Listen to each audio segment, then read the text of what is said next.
ENAI 2014, Encontro Nacional da Indústria. A indústria brasileira e os próximos 4 anos. Patrocínio Braskem, Andrade Gutierrez, Serasa, Caixa Econômica Federal, BNDES, Governo Federal, Sebrae. Realização SESI, SENAI. Realização CNI.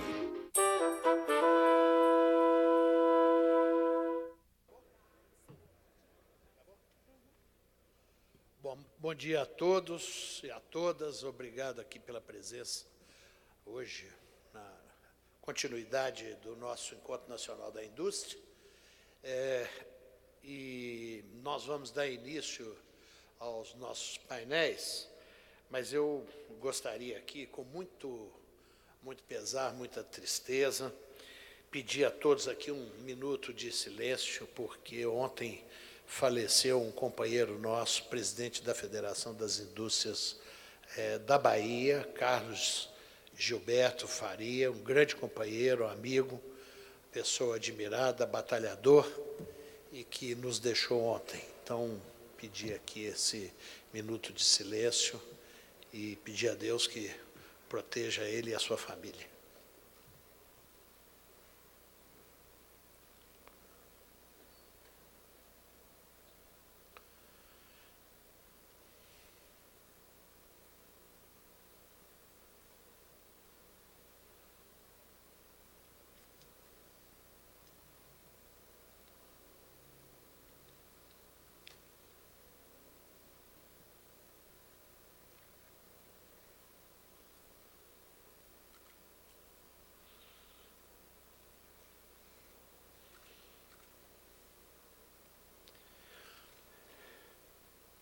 Obrigado a todos, que todos tenhamos aí um bom dia de trabalho e vamos dar início aí aos nossos painéis. Obrigado.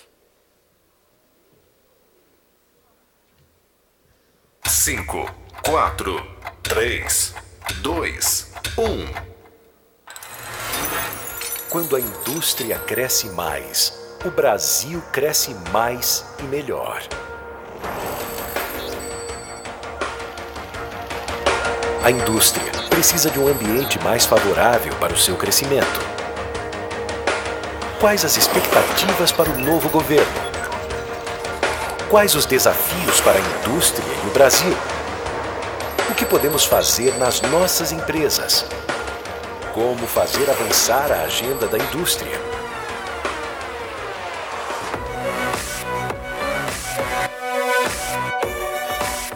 O Encontro Nacional da Indústria 2014 coloca em pauta as ações que precisam ser implementadas para o fortalecimento da indústria e o desenvolvimento do Brasil. Juntos, vamos apresentar ideias e propostas para melhorar o ambiente de negócios e favorecer o empreendedorismo. Vamos consolidar nossas demandas para o governo, dar destaque para o aumento da produtividade e valorizar o papel da indústria brasileira nos próximos 4 anos.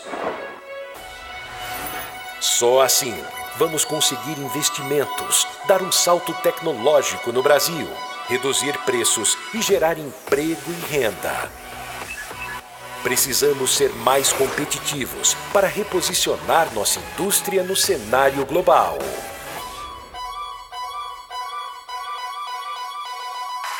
A hora é agora. Vamos fazer um pacto entre governo, setor produtivo e a sociedade para construir a indústria que queremos nos próximos 4 anos. Vamos nos unir para modernizar e valorizar o nosso setor. Vamos trabalhar juntos para mostrar nossa força e o nosso compromisso com o desenvolvimento do país inteiro.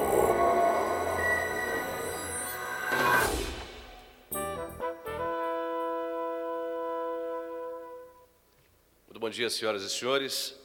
Sejam todos muito bem-vindos ao segundo dia do 9º Encontro Nacional da Indústria, o ENAI 2014.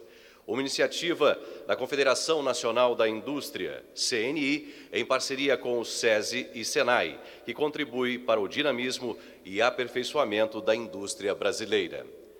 A edição 2014 do ENAI tem como tema central a indústria brasileira e os próximos 4 anos.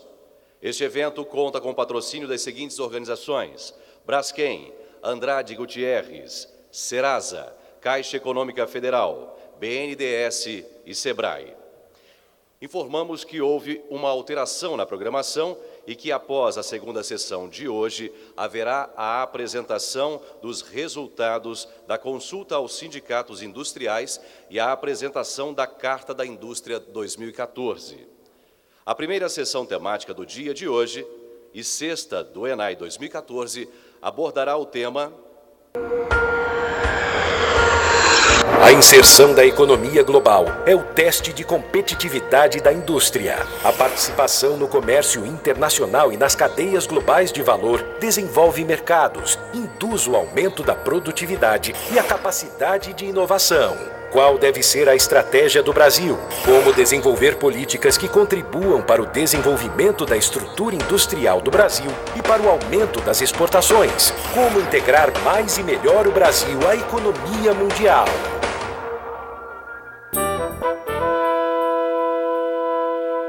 Para conduzir os trabalhos deste painel, convidamos o jornalista Sérgio Léo.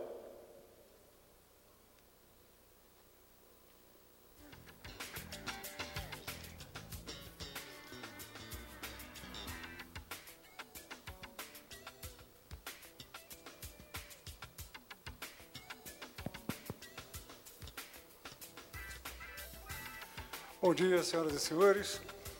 Vamos dar início a esse nosso painel e chamamos para tomarem seus lugares no palco os debatedores convidados. Márcio Utz, presidente da Alpargatas.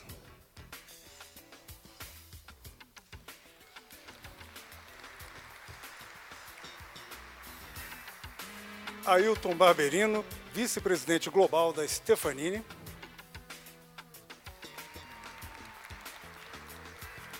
E Marcos Zianchi, diretor executivo de assuntos corporativos da Brasil Foods.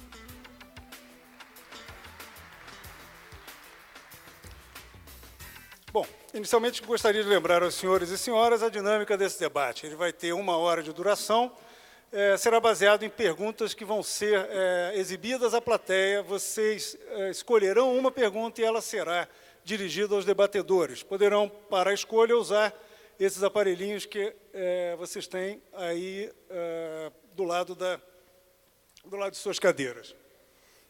O resultado da votação vai ser exibido instantaneamente nos telões e teremos a resposta dos nossos participantes. Vamos, então, iniciar o debate. Eu vou fazer uma pequena introdução, que eu peço a licença, eu trouxe por escrito, porque eu soube que ontem teve gente que não preparou direito a intervenção, foi até vaiada aqui, então achei melhor trazer por escrito para vocês um comentário sobre esse tema que nós vamos discutir, que, com a ajuda de boa parte dos senhores e senhoras aqui presentes, o Brasil hoje é a 7ª maior economia do mundo, responsável pela 5ª maior produção industrial do planeta. E esse é o lado cheio do copo. O lado vazio é que, no ranking do comércio, o Brasil ocupa a 22ª posição. Nós estamos atrás não só dos Estados Unidos, da China, do Japão, de outros países europeus, mas também de outros sócios do BRICS, a Índia, a China. Se serve de consolo, nós estamos acima da Malásia e da Tailândia, que são países também de grande população, grande mercado, mas que têm um PIB que não chega a 1/7 do PIB brasileiro. Nossas exportações vêm crescendo consistentemente acima da média mundial, isto é, vinham até 2011. Naquele ano, o Brasil chegou a representar 1,4% do total das exportações do mundo, e desde então perdemos o passo. No ano passado, ficamos em pouco menos de 1,3%, e com isso não temos mais o peso do comércio mundial que chegamos a ter na década de 80. A situação é pior quando falamos de exportações de manufaturados. Representamos 0,72% do total mundial.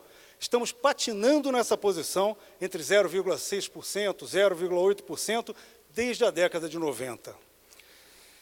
Para não começar esse debate num tom muito pessimista, a verdade é que entre 2004 e 2008 as exportações de manufaturados quase duplicaram. E elas passaram passaram um bocado de 90 bilhões de dólares. As exportações totais aumentaram mais de 2,5 vezes de 2004 a 2011. Mas, depois de 2008, as vendas externas de manufaturados caíram, tiveram uma pequena recuperação e estão paradas no mesmo nível de pouco mais de 90 bilhões até hoje. Depois desse crescimento vigoroso até 2011, as exportações totais vêm caindo há 3 anos. A queda dos preços das nossas commodities, a crise em alguns dos nossos principais compradores, a perda de competitividade de nossos produtos estão entre as principais causas dessa situação. Os manufaturados, que eram quase 55% das vendas brasileiras ao exterior, hoje representam menos de 40%. E não só houve uma redução em termos de valor, mas o volume físico de nossas exportações não cresce há 10 anos. E como não houve uma diferença significativamente do tipo de produto.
Então, com a ampla maioria, a pergunta a ser encaminhada aos senhores é: como aumentar as exportações industriais do Brasil para o mundo? Quais obstáculos precisam ser superados e o que é prioritário? Eu vou conversar com o Márcio, que parece animado em responder essa pergunta. Ele já preparou a resposta para todas as 3. Quem quiser conversar com ele depois, aí ele tem uma detalhada análise para atender essas dúvidas. Marcos, por favor. Muito obrigado, Sérgio. Bom dia a todos. É uma satisfação imensa participar desse encontro, nesse momento tão importante que se discute a competitividade do Brasil no mundo. Primeiro ponto, eu acho que a grande confusão que a gente faz aqui é ficar falando o que o Brasil deve exportar. Eu acho que essa pergunta ela não é tão relevante assim. Acho que a pergunta é como exportar, mais do que o que exportar. E é no como que nós estamos errando, né? Porque o como envolve a gente comparar com os nossos principais concorrentes, né? A gente tem que ser mais eficiente do que eles, e isso envolve todo um esforço de redução de custos, né, do chamado custo Brasil, maior eficiência, redução de burocracia, a parte da infraestrutura e tudo mais, que a gente já conhece há tanto tempo. O como exportar é a grande questão. O que exportar, me parece que é uma consequência das eficiências relativas, né? O Brasil, por exemplo, tem aumentado muito a exportação daquilo que se chama de produtos básicos, que erradamente são associados à não manufatura, o que não é verdade. Porque para fazer qualquer produto básico, qualquer commodity, a quantidade de indústria que tem que estar presente, seja antes da fazenda, nos insumos, nas máquinas, nos equipamentos, seja no processamento dos produtos agropecuários, por exemplo, e dos produtos minerais, etc., seja na infraestrutura, é imensa. Então, a gente já não tem mais setor primário, secundário e terciário.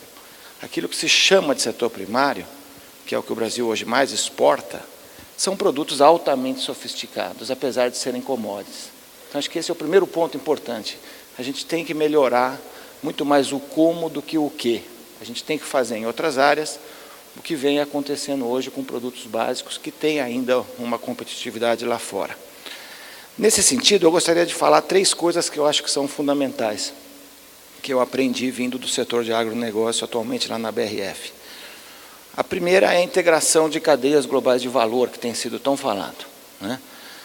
O Brasil não tem feito esse jogo a contento, nem nas commodities, né? Nós ainda temos uma visão autárquica de tentarmos ser independentes do mundo. Parece que a gente tem que ser autossuficiente em tudo, as empresas não são integradas entre países. Você veja que a região hoje mais integrada que existe no mundo é justamente a Ásia, que não tem bloco comercial, mas que tem quase 70% de comércio intrabloco, porque as empresas atuam em diferentes países. Nós não temos essa integração, ela ainda é muito incipiente. Segundo, temos que fazer mais acordos comerciais, né? Certo? Eu acho que esse é um ponto muito relevante que a gente ficou para trás nesses últimos 10 anos. E terceiro, nós temos uma geração nova de empresas transnacionais que estão surgindo e a gente tem que pensar além da questão de comércio. Durante muito tempo a gente ficava pensando o que exportar e hoje a gente tem que pensar o como exportar e temos também que pensar nos investimentos muito mais e na eficiência das empresas brasileiras fora do Brasil. E eu aqui inclusive faço... eu acho que é preciso falar que a CNI ela foi basicamente pioneira nesse assunto ao criar o FET, o Fórum de Empresas Transnacionais, que hoje é um fórum de cerca de 50 empresas globais brasileiras que estão olhando muito mais do que comércio, estão olhando investimentos, estão olhando oportunidades lá fora. Marcos, só aproveitando, mas o que seria o obstáculo? Quer dizer, não é só uma questão de vontade. A gente sabe que cadeias globais de valor não se escolhe pertencer, você tem que se preparar para pertencer. A América do Sul é um continente um pouco esquecido pelas cadeias globais de valor, não tem um grande hub como tem na Ásia, como tem na América do Norte, como tem na Europa, né? Então, qual é o obstáculo para que o Brasil se encadeie à produção de valor internacional? Qual seria a prioridade desse governo que reinicia agora para poder colocar o país nesse caminho? Olha, eu acho que começa pelos problemas clássicos ligados a custo Brasil e a produtividade, né? Quer dizer, a gente não vai se integrar se a gente não tiver produtividade e não tiver eficiência. Em segundo lugar, a gente tem que, nesse processo de aumentar a produtividade, a gente tem que reduzir barreiras ao comércio, que nós mesmos impomos hoje. Eu acho que a gente não pode ter uma visão que tudo que é importação é ruim, tudo que é exportação é bom e que nós temos que ser autossuficientes em tudo. A integração das cadeias pressupõe a produção de algum bem em vários países e, para isso, tem que reduzir barreiras ao comércio que nós temos aqui no Brasil. Finalmente, nós temos que participar de acordos comerciais, porque eles também desenham essas cadeias, né? Então, eu acho que tudo isso a gente está um pouco para trás do resto do mundo. É maior integração ao mundo, com menos barreiras ao comércio, do Brasil para fora, né? E a gente tem que estar participando dessas cadeias. No caso lá do agronegócio, por exemplo, hoje nós estamos vendendo produtos para 217 países. Portanto, nós participamos das cadeias globais de valor do agronegócio, com certeza. Poderíamos adicionar mais valor, poderíamos ter marcas brasileiras lá fora, poderíamos ter processamento lá fora, poderíamos dominar cadeias frias, por exemplo, na área de carnes. Estamos caminhando para isso, mas ainda de forma muito incipiente.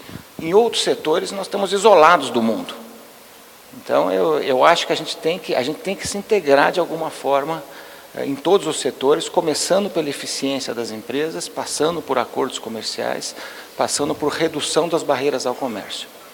Perfeito. Eu gostaria de falar aqui com o Ailton Barberino, que tem uma experiência também até de um outro ponto de vista, né, na área de serviços, mas que permite ver a atuação das empresas industriais em exportação. Gostaria de ouvi-lo sobre essas mesma pergunta. Bom, eu queria dar uma visão holística sobre esse ponto que, primeiro, nós somos uma empresa de serviço, mas também atuamos numa área de industrialização. Nós, hoje, construímos software e isso num processo de industrialização. Aliás, eu queria citar que isso foi algo que nós aprendemos com os senhores da indústria, né? E que muitos outros também aprenderam. Por exemplo, o setor financeiro aprendeu a melhorar a sua eficiência operacional baseada em gestão de risco operacional que veio da indústria. Então, há muitas coisas que a indústria entregou, em termos de benefícios, em termos de métodos desenvolvidos, em termos de insumos para outras áreas da economia e que nós esperamos que continue fazendo. Dentro dessa ótica, nós temos que hoje resolver alguns problemas estruturais no Brasil. Então, primeiro, nós já falamos muito da oneração da indústria que precisa de ser desonerada, né? Assim como outros setores da economia também, para ganhar competitividade e conseguir se posicionar num aspecto, primeiro, que é custo, né, em relação à competitividade internacional. Então, esse fator custo, para nós, é pesadíssimo. O custo Brasil chegou num patamar insustentável em qualquer discussão de competitividade. Aí passa por questões também de infraestrutura, né? Resolver problemas na nossa cadeia de logística, o escoamento da nossa produção, que está toda onerada por ineficiências nessas outras áreas que precisam ser rapidamente resolvidas.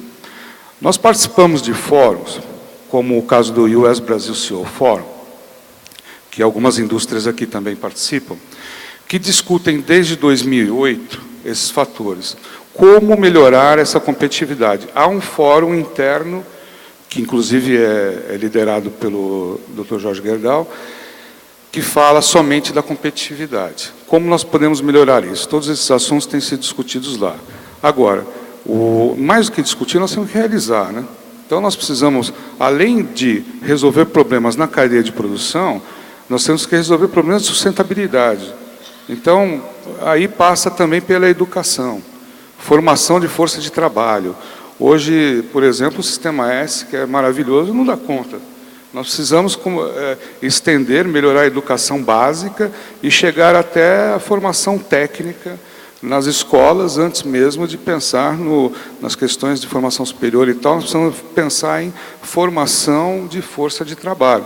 Existe alguma ação concreta do setor privado para complementar ou para estimular o Estado e o que já vem sendo feito nessa cadeia?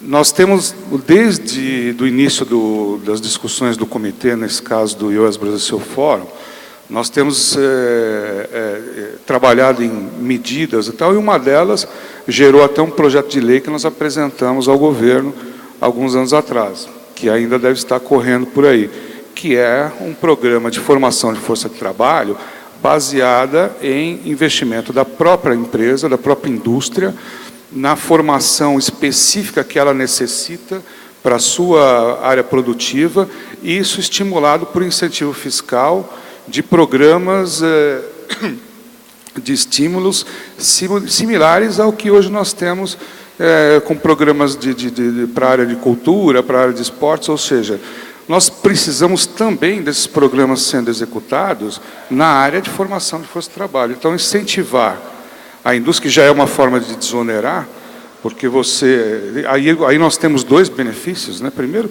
nós temos um benefício direto para o Brasil, na área de educação. Segundo, nós temos um benefício direto na área de produção, que nós vamos estar formando nossa própria mão de obra qualificada.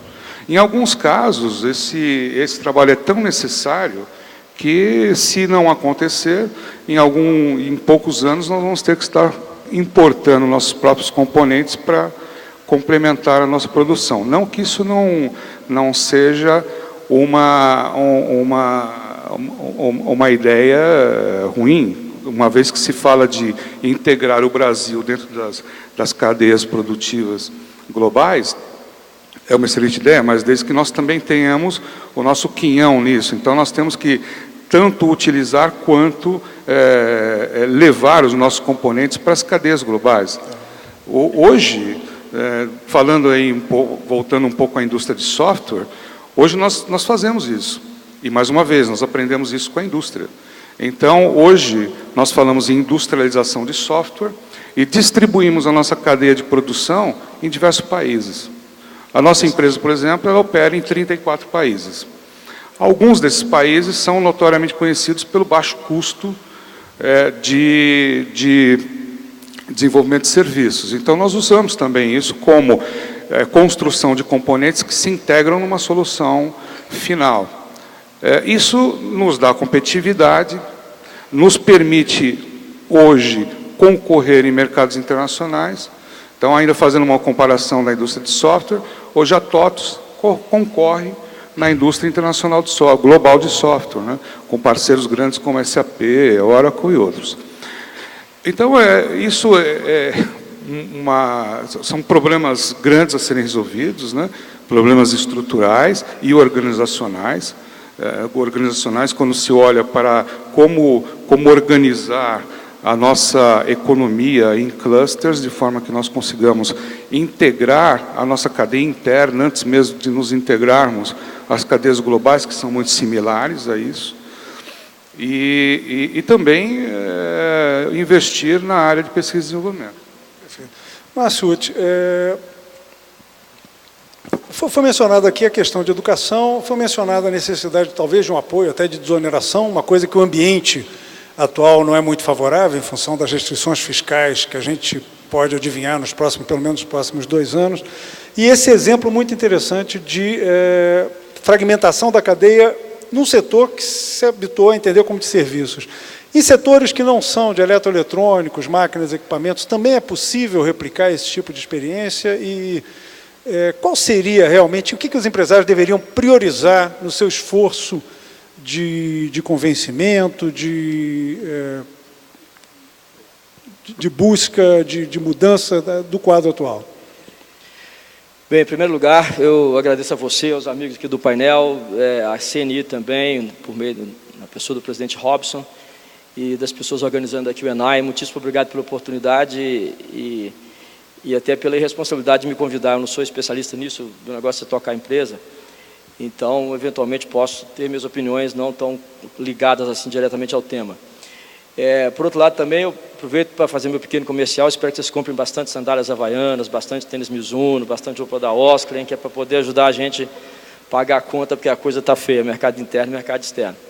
Em relação à questão que foi colocada, eu penso, Sérgio, que não, assim, todo mundo sabe. Se eu disser para vocês assim, olha, o dólar, o câmbio, a barreira comercial, a infraestrutura, porto, aeroporto, blá, blá, blá, é você ensinar o peixe que é melhor viver na água. É óbvio, quer dizer, todo mundo sabe disso. Se você perguntar para o presidente da empresa, para o porteiro, para o ascensorista, para o taxista, para a sua sogra, todos vão dizer que é isso que falta. Então, se nós já sabemos, Para que estamos reunidos para dizer que já sabemos? Então, sabemos que é isso que está faltando. Se sabemos, falta é fazer. Eu acho que é fazer uma fila daquilo que é mais importante, checar primeiro feito, segundo feito, terceiro feito, e resolve, porque apontar... O primeiro feito seria o quê? Eu acho que todos deveriam ser feitos. Na minha opinião, os que estão sendo colocados aí para cada indústria tem a sua prioridade. Na minha opinião, para que o problema seja resolvido de maneira definitiva e não apenas paliativa, a sensação que eu tenho é que a gente deve ter duas agendas. Uma agenda de curto prazo, porque você não pode querer ensinar a nadar o cara que está afogando, tá certo? Você está afogando, desafoga, põe na praia, salva, depois você ensina ele a nadar. Ensinar a nadar o afogado é impossível. Então, eu penso que para salvar o sujeito, bota na praia, e aí vamos lá, trabalhar nas coisas mais viáveis, infraestrutura, e vamos para frente. Agora, o mais relevante para mim, é esse cara nunca mais afogar, é ensinar ele de fato a nadar.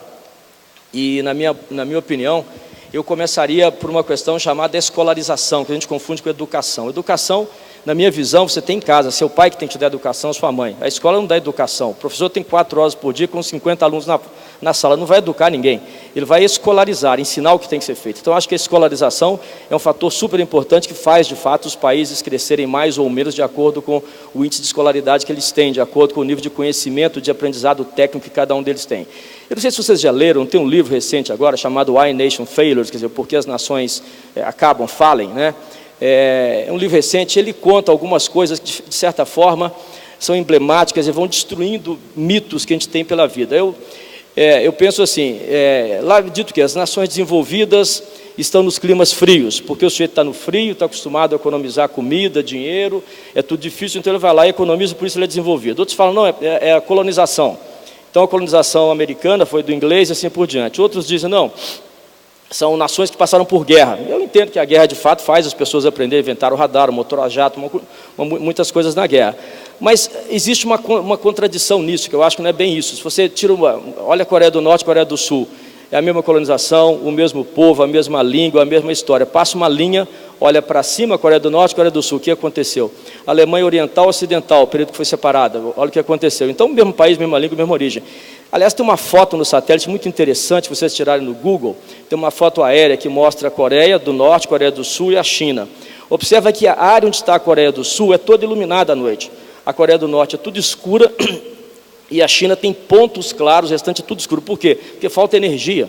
Então, a do Sul é desenvolvida, as outras não são, porque falta energia. O que tem a Coreia do Sul tão diferente das outras? Dominou o mercado de software, acho que hoje não existem mais aquelas marcas eletrônicas. Hoje, se você quiser comprar uma televisão, provavelmente vai ter que comprar da Coreia, os carros dominando o mundo, a moda que é no meu setor chegando agora pelo mundo afora. O que os caras fizeram? Na minha opinião, educação. Você deixa cair sua carteira na rua, você pergunta em inglês, quase todo mundo de uma faixa etária que nasceu de 1960 para frente, fala inglês, os caras botaram educação, as coisas funcionaram, e aí escolarizaram todo mundo para que aprendesse não só a educação, mas também ter o conhecimento de como as coisas funcionam. Eu acho que para mim isso é muito diferente. A segunda coisa que eu faria, portanto, é aprender a escolarizar. A segunda coisa que eu faria em longo prazo, eu trataria de fato, cuidar para que as pessoas que aqui trabalham tenham um nível de conhecimento e de autoexigência muito maior.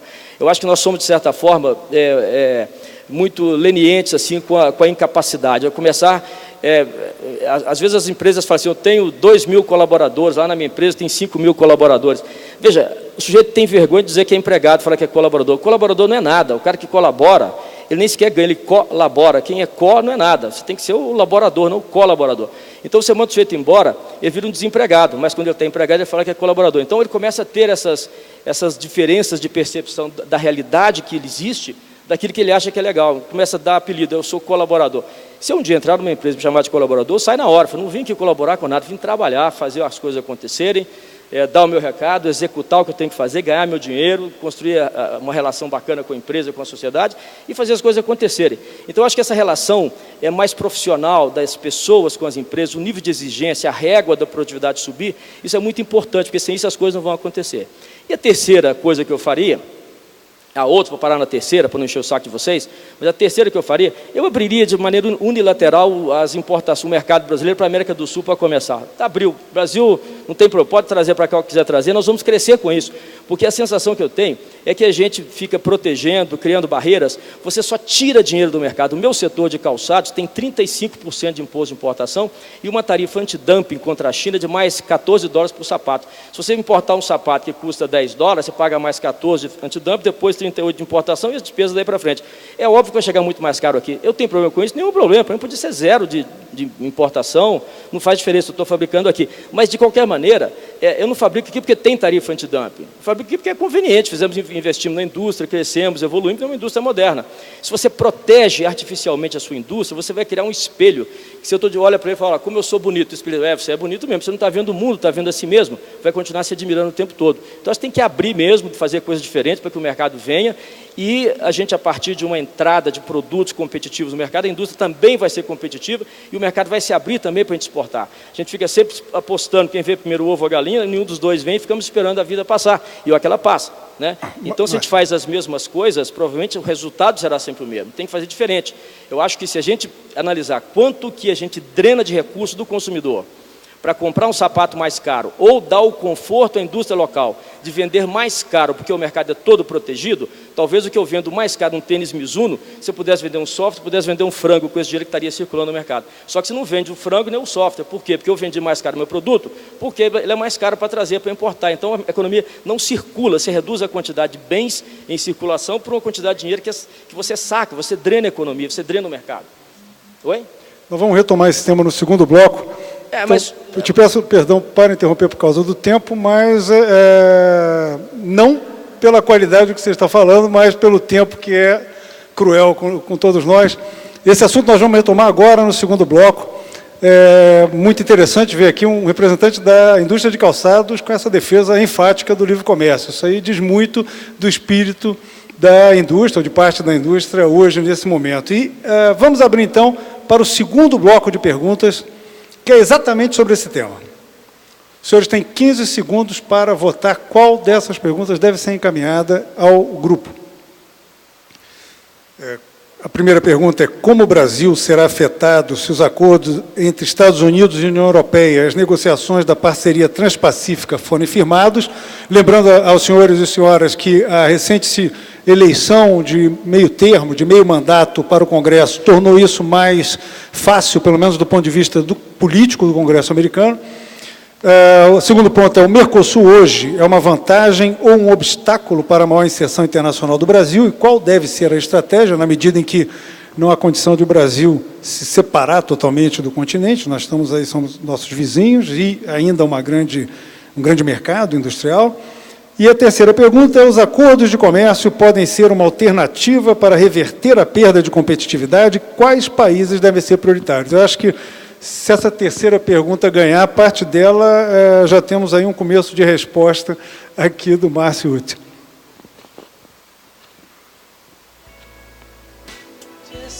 Pelas minhas contas, os 15 minutos já deviam ter acabado.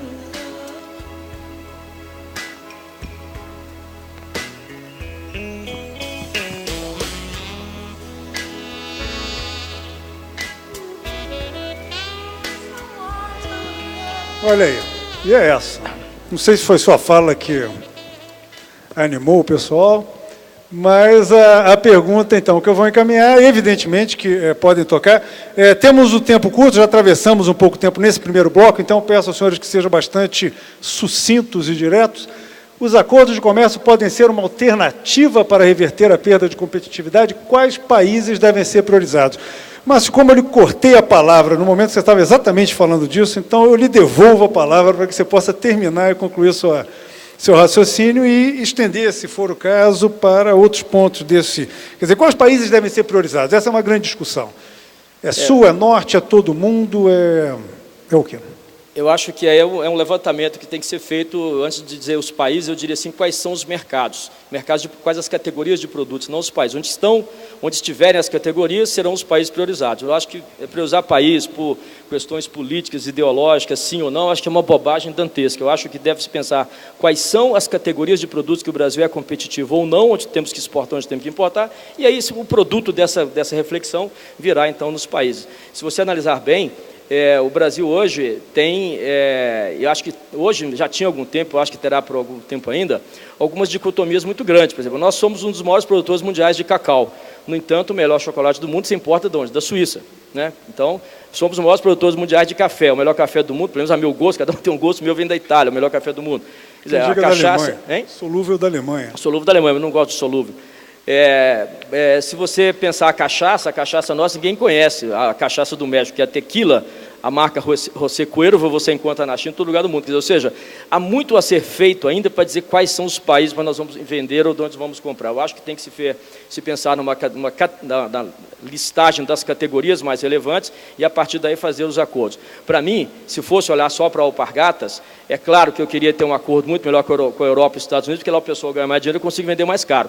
Uma Havaianas que eu vendo aqui a R$19, a R$16, lá eu vendo a 25, 29, 30 euros. Então, para mim, bem melhor que seja lá, né? Se eu olhar o meu caso. Mas é o meu caso particular. É óbvio que a nação é muito maior do que o nosso negócio, cada um terá que olhar o seu mercado em especial. Em relação ainda a essa questão de acordos comerciais, a sensação que eu tenho é que quanto mais nós ficamos ensimesmados em nós mesmos, eu acho que a gente cria sempre uma sensação que a gente está bem porque a gente não está olhando para fora. A ignorância mata, se a gente só conhece um pedaço pequeno e não sai para olhar outros mercados, a gente acaba fazendo aquilo que a gente acha que está certo, buscando referência em nós mesmos, quando eu acho que o benchmark não somos nós. A gente tem, portanto, na minha opinião, baixar essas barreiras, reduzir para níveis aceitáveis para que o dinheiro circule na economia e aí sim ter uma entrada e saída de mercadoria no país bastante saudável, como é o caso de Alemanha e outros países importantes para o mundo afora. Perfeito, muito obrigado. Mas eu tenho a impressão que nem todos os empresários que estão aqui nessa plateia concordam com essa visão tão entusiasmada de uma redução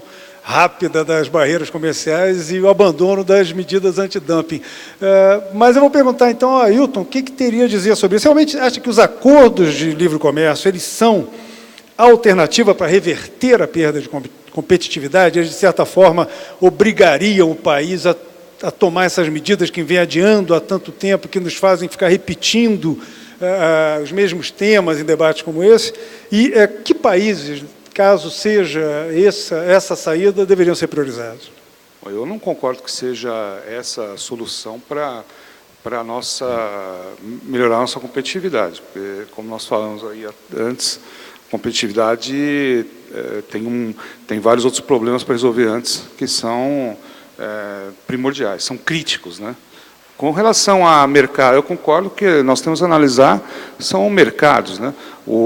A tal da estratégia do Oceano Azul, né? Eu não vou lá mergulhar onde eu tenho já uma concorrência brutal em cima daquele tipo de bem, daquele produto, serviço, e tentar começar a disputar isso, porque eu estou falando de um mercado americano. Não, eu tenho que buscar mercados onde realmente a gente consiga fazer com que o nosso produto entre, escoar a nossa produção, exportar bem e ter sucesso. Agora, é claro que, por outro lado, a gente tem que explorar possibilidades em mercados de grande consumo, mas isso parte também, mais um passo atrás, por nós investirmos a nossa pesquisa, inovação e fazer coisas melhores e diferentes, que façam diferença nesses mercados. Do contrário, nós vamos estar mergulhando no tal Oceano Vermelho e não vamos sair do lugar, né? Vamos patinar sempre. Então, mas os acordos não poderiam servir para um pouco que forçar uma barra e até obrigar governo e empresas a adotarem medidas de aumento de competitividade? Toda vez que a gente começa a falar dos acordos, o primeiro ponto da pauta é bitributação. Aí sabe o que acontece? Todo mundo fica discutindo a bitributação. E em detrimento de todo o resto do programa, que é extremamente benéfico em termos de acordos bilaterais, e não sai, fica sempre patinando. Nós estamos discutindo tax paring com os Estados Unidos desde 1962, se eu não me engano. Não resolve. 42 anos não resolve aquilo. 52, desculpa. Então, existem coisas que talvez não valha a pena ser discutidas.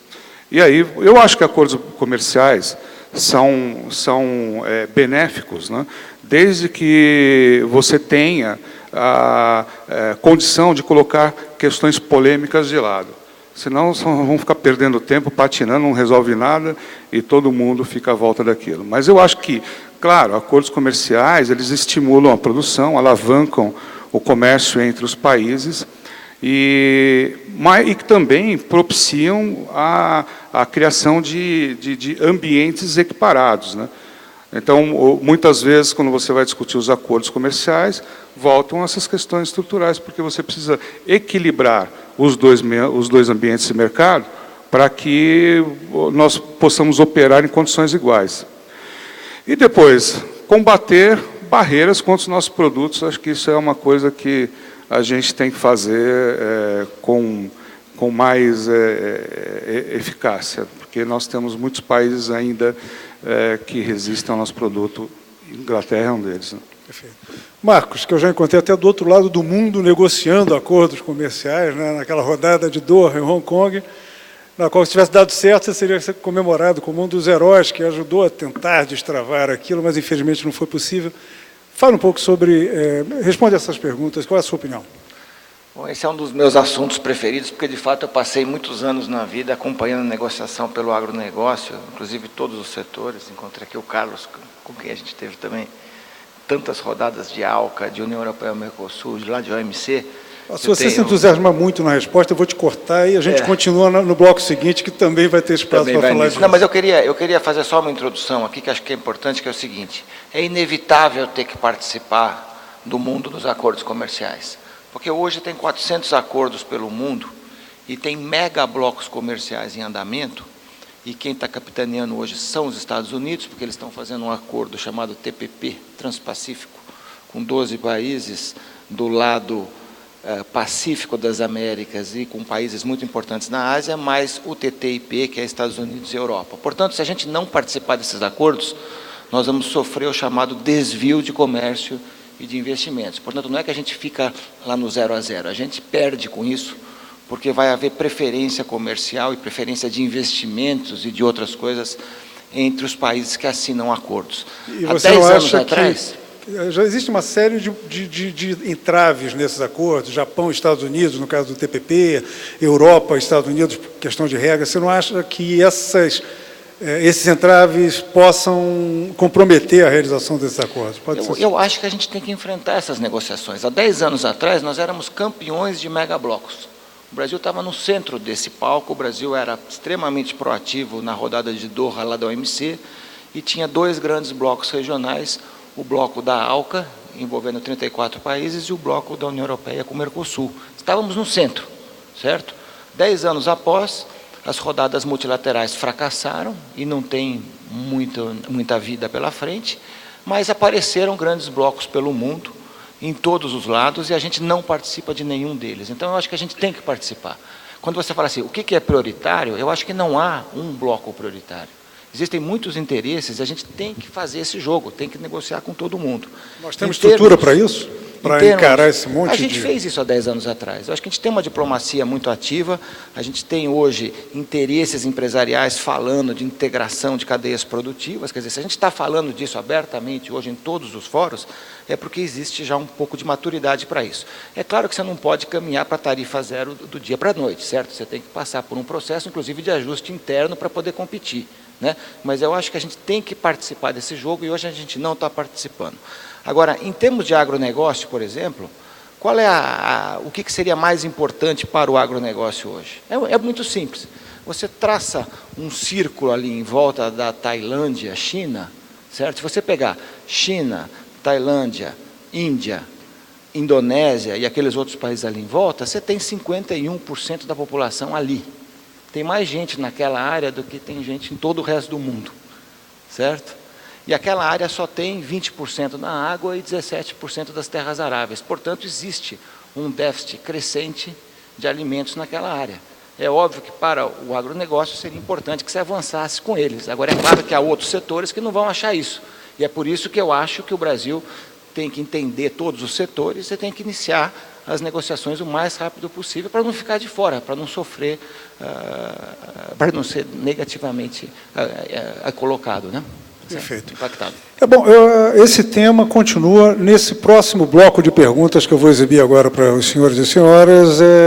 Seguramente não vamos escapar de continuar discutindo esses temas dos dois blocos anteriores. As perguntas são referentes à questão da cadeia de valor, né? Então, a primeira é como o Brasil pode aumentar a sua integração às cadeias globais de valor, qual deve ser a estratégia brasileira. Isso aqui foi mencionado aqui, o próprio Marcos falou agora há pouco, que o setor agroalimentar está, em alguns aspectos, em alguns subsetores, bastante integrado. Poderíamos falar, talvez, de uma elevação do valor agregado com o qual o Brasil contribui nessas cadeias, né? A segunda pergunta é como conciliar políticas que aumentem a integração internacional com políticas que priorizam o adensamento das cadeias produtivas. Ou seja, nós estamos abrindo integrar-se às cadeias produtivas significa ampliar o fluxo de comércio, entrada e saída de mercadorias. Como fazer isso sem ficarmos apenas nas pontas que agregam menos valor, na ponta de produtos básicos, sem grande agregação, ou na ponta ou apenas como maquiladoras, como montagem de produtos, no qual o grosso do valor agregado é apropriado por outros países. E aí, quando eu falo disso, eu já penso em levar bronca do Marcos, que ele começou a conversa dele dizendo que o que a gente chama de produto básico tem aí um certo valor agregado, etc. e tal. Uma discussão interessante. E a terceira pergunta, quais parceiros comerciais o Brasil deve priorizar para assegurar maior e melhor integração às cadeias globais de valor? Ou seja, nós devemos procurar fazer uma cadeia global de valor na América do Sul, no qual nós seríamos o grande hub dinâmico, e a partir daí tentar ir para outras cadeias. Nós devemos procurar logo nos integrar à área asiática, à área europeia, ou a cadeia de valor que tem como centro os Estados Unidos. Essas são as dúvidas que estão embutidas aqui nessa terceira pergunta. Os senhores têm 15 segundos e passamos ao bloco final do nosso debate.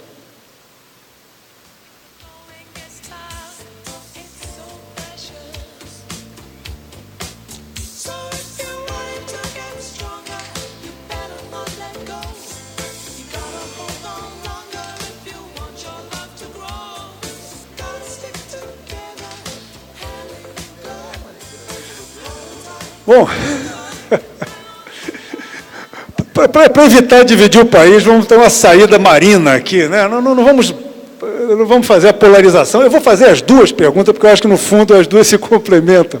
Então, eu vou dar uma de Marina Silva aqui e vou perguntar aos senhores a pergunta A junto com a B. Quer dizer, como o Brasil pode aumentar a sua integração às cadeias globais? Qual deve ser a estratégia? E, no fundo, não é à toa que se dividiram entre os dois, a estratégia implica na escolha, né, de quais parceiros comerciais se deve priorizar para essa integração às cadeias de valor. Começo com o Marcos. Marcos. Bom, só para complementar, quer dizer, em primeiro lugar, eu acho que a gente não deve ficar nesse debate do que o Brasil deve exportar ou não exportar. Mais uma vez, eu acho que esse debate é um debate que não faz sentido. Acho que a gente tem que falar sobre o como. E o como implica, por exemplo, em bens intensivos em recursos naturais, que, no meu entendimento, tem altíssima tecnologia e altíssimo valor adicionado para fazê-lo. Agora, dá para adicionar mais valor? Claro que dá, né? Vamos pegar o caso da China, por exemplo, certo? A China hoje quer fazer investimentos fora da China para garantir aprovisionamento de matérias-primas, porque eles têm deficiência imensa de recursos naturais. Ora, se eles querem fazer investimentos aqui no Brasil, nós também queremos participar do mercado na China. E dá para se pensar em acordos envolvendo só o agronegócio, que você consiga, ao mesmo tempo, trazer investimento chinês para a infraestrutura aqui no Brasil, certo? E, ao mesmo tempo, você faz investimento na China para chegar até o consumidor. Isso significa adensar a cadeia. Isso significa uma grande oportunidade. Agora, isso, por um lado, tem que haver negociações comerciais acontecendo pelos governos, do outro lado, as empresas têm que se internacionalizar, elas têm que olhar além do porto, e eu acho que esse é um desafio ainda muito grande aqui no Brasil, né? Muitas empresas hoje entregam produto no porto e não sabem o que se passa depois, né?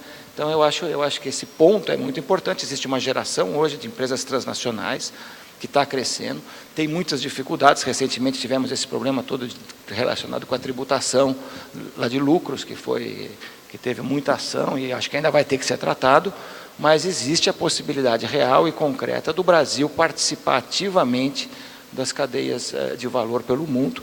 E eu acho, mais uma vez, que tem que negociar com todo mundo. Quer dizer, nós temos que recompor a América do Sul, porque eu vejo que a gente perdeu aqui uma oportunidade, Nós já podíamos ter muito mais integração, e no fim a integração que houve foi a integração do Pacífico.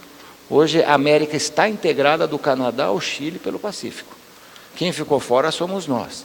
Acho que temos que retomar negociações com a Europa para valer, que estão paradas há muito tempo e não produzem resultados, e tenho certeza absoluta que nós temos interesse, sim, de maior integração com países asiáticos. Marco. Eu? Sim.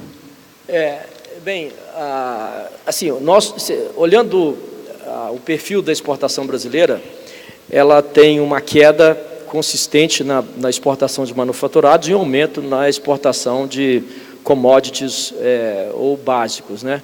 Olhando também o investimento exterior que os países fazem, o nosso investimento no exterior é muito baixo, e há outros países cujo investimento no exterior é muito alto. Eu acho que essas duas coisas, esses dois dados, eles conversam no final. Quando você tem investimento forte num país lá fora, você vai ter que trabalhar fora, você vai ter que conseguir ganhar aquele mercado, não pode empatar, tem que ganhar. Ao mesmo tempo que fazendo isso, você abre espaço para você exportar mais produtos manufaturados daqui para lá. Então, acho que, para mim, essa tem que ser a visão da cadeia de valor. Eu já disse, meu pensamento, ele passa muito pela visão que a gente tem que ter um novo mindset. Eu acho que o mindset nosso atual, na minha visão, não é ele que vai nos levar para frente.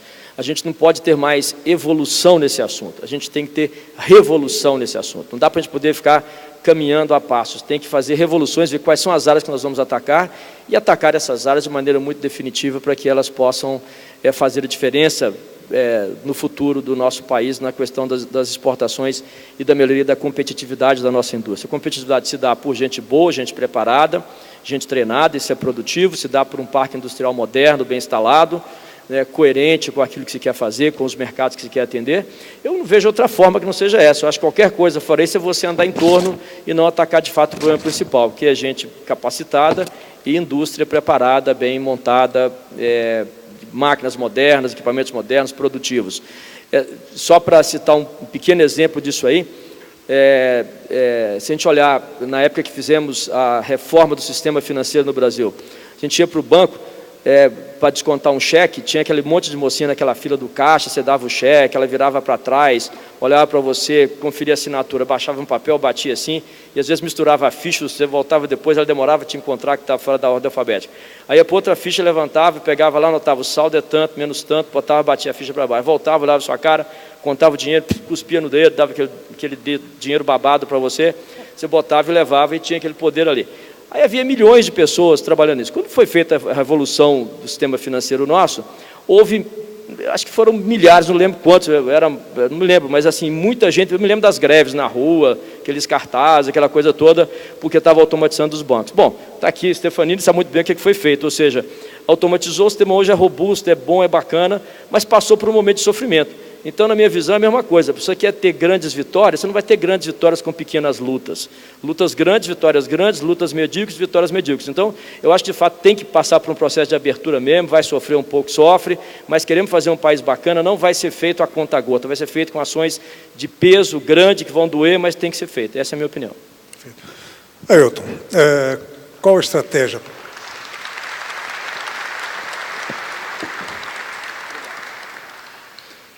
Muito bom. Nessa época eu trabalhava no Itaú, então eu sei bem como foi isso. Trabalhei 20... Não. Não, aliás, eu pedi demissão justamente para lançar em outras aventuras aí. Foi bom. Minha tese está certa. Está certo. E agora, você tem uma aventura bem sucedida, né, nessa área internacional. Qual seria a estratégia? É o caso de escolher um parceiro para começar essa integração que está atrasada, ou temos que atacar em várias frentes? Como que deve fazer isso? Eu acho, primeiro, a gente precisa, não dá para dizer quem é, a gente precisa descobrir quem são os nossos parceiros naturais, né, dentro da integração na cadeia produtiva global. E nós fizemos isso, nós tivemos, primeiro, a coragem de lançar aí uma estratégia de sair para a internacionalização dentro de um programa Greenfield, né? Então foram anos árduos aí para conseguir nos posicionarmos nesses países, porque, principalmente falando em tecnologia, Ninguém acreditava que o brasileiro sabia fazer tecnologia. É interessante isso, porque nós temos cases fortíssimos de aplicação das tecnologias no Brasil, mas lá fora, talvez isso não causa muito impacto, né? Então, como isso acontece, você tem que procurar se integrar dentro da sua própria cadeia produtiva e procurar trabalhar de forma parcerizada, né? Então, nós fizemos isso, conseguimos fazer isso em vários países, né? Depois, isso alavancou muito através das aquisições. Quando nós começamos a fazer as aquisições, as coisas mudaram. Mas o fato é que, quando você consegue descobrir em quais mercados você tem parceiros naturais, aí é uma questão de você trabalhar para discutir como gerar valor nessa cadeia. Porque você não vai o que caracteriza um parceiro natural? O parceiro natural é aquele ou que vai sequenciar aquilo que você faz e que ele já tenha um mercado desenvolvido, ou seja, o seu produto vai a reboque, você acabou desenvolvendo algo dentro da cadeia dele e ele está vendendo para você. Então, você não pode esperar que você vai enxergá-lo como um cliente, mas sim realmente como um parceiro. Então, se ele não vender, você não vendeu também. Então, tem os riscos aí do programa, mas você tem como realmente, trabalhando firme nisso, se integrar nessas cadeias produtivas em vários mercados. Eu acho que temos que fazer também valer a nossa agência de promoção e exportação. Ela, dentro de programas que nós possamos definir previamente para a nossa indústria, de onde nós queremos ir, que mercados, que parcerias nós queremos desenvolver, a nossa agência de promoção e exportação tem que fazer o seu papel e faz, né? Promovendo encontros que consigam entregar esse objetivo e discutir as vantagens dos acordos. Eles têm feito isso. Acho que nós, do nosso lado, temos aproveitado bem, né? Eu acho que todos têm que aproveitar. Então, acho que é uma discussão de definição de uma boa agenda de trabalho e botar os caras para trabalhar. Bom, perfeito. Chegamos aqui ao fim. Com certeza teríamos muito mais o que falar sobre esse tema, mas agradeço as opiniões, informações, ideias provocativas que foram trazidas aqui pelos debatedores. Se alguém tiver interesse em acrescentar alguma coisa ao que foi falado, Marcos, Márcio, Ailton, tem interesse em acrescentar alguma coisa ao que vocês já falaram? Ou ficamos por aqui? Não, o que foi falado não, para mim está tudo bem. Eu só queria convidar vocês a aproveitar, já que estou aqui mesmo, né, para vocês me ajudarem a vender mais. Então, levando esse crachá, esse crachá, vou autorizar nas lojas lá de São Paulo, na rua Oscar Freire, no Shopping Guatemi, lá tem lojas nossas, no Rio, no Shopping Leblon. Leva o crachá da CNI aqui, vai ter 25% de desconto para comprar qualquer produto nosso lá, mas leva o crachá. Opa! Então, mas comprem bastante. Bom. E as quantidades estão limitadas a 200 pares por pessoa, não peçam mais, que é para poder vender mais. Bom, então, mais uma vez, agradeço aos debatedores, agradeço particularmente essa oferta generosa feita aqui. Fica aqui a sugestão para a CNI, para o próximo ENAI, comercializar esse espaço nobre publicitário, que foi muito bem aproveitado aqui pelo espírito empreendedor que nós vimos aqui do Marco. Tá certo. E terminamos então aqui. Agradecemos muito a vocês pela atenção e pela escolha, pela participação, e aos nossos debatedores. Muito obrigado. Está terminado.